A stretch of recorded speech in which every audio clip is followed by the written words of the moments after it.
What does an IT leader do all day anyways? Are you sure you want to know? Okay. Meet Bob.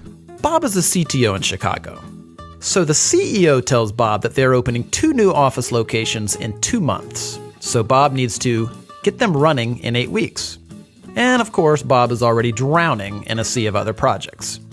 He's already got to manage all the IT infrastructure, the software applications, including the patches and updates, networks, disaster recovery, servers, the PCs, the security, mobility, remote workers, as well as working through all the various contracts.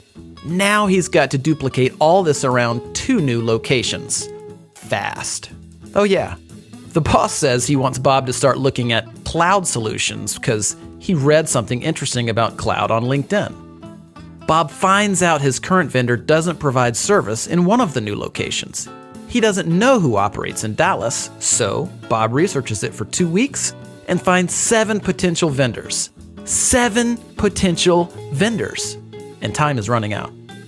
Of course, he already knows the carrier sales reps will make promises they can't keep because they have targets to meet. I mean, they're salespeople, right? One sales rep tells Bob that his company can have them up and running in a week if he signs the contract that day. And another tells him 2 months, and then everything in between. Who does Bob believe? And the pricing? All over the place for really no apparent reason. Now it's already 5 weeks later, and only 2 of the vendors he's talked to have a solution remotely close to what he needs.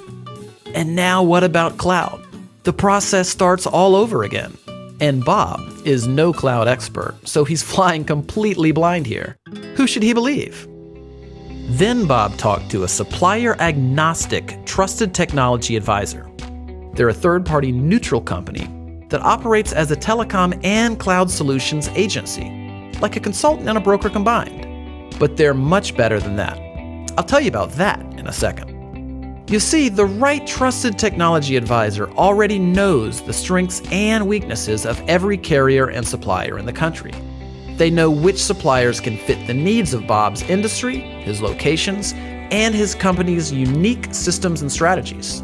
Better yet, instead of sitting on the other side of the table during strategy discussions, this cloud and telecom technology advisor sits on the same side of the table as Bob, like a true partnership should. The advisor doesn't have sales targets to hit with suppliers because of their affiliation with a technology services distributor. They can choose from dozens or even hundreds of suppliers with no obligation or incentive to choose one, meaning Bob gets the best solution for his company, not for the salespersons. In short, the advisor cares less about selling Bob something and more about helping Bob find the right solution. When there's a problem, Bob calls his new vendor-neutral technology partner, not a customer service representative. Escalations get prioritized for Bob. Since the technology advisor is a business, not a job-hopping sales rep, they're investing in Bob and his company for decades. And Bob literally has one phone to call when problems arise.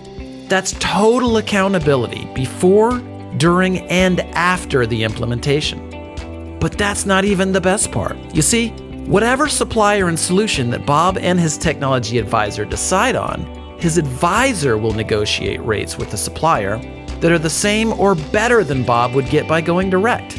So Bob gets all of the service, strategy, the accountability, trust, and an optimal solution from a true advocate that has Bob's best interests at heart. And because the advisor is invested in a long-term relationship with Bob, something that their own business success depends on, this means they're more accountable to Bob.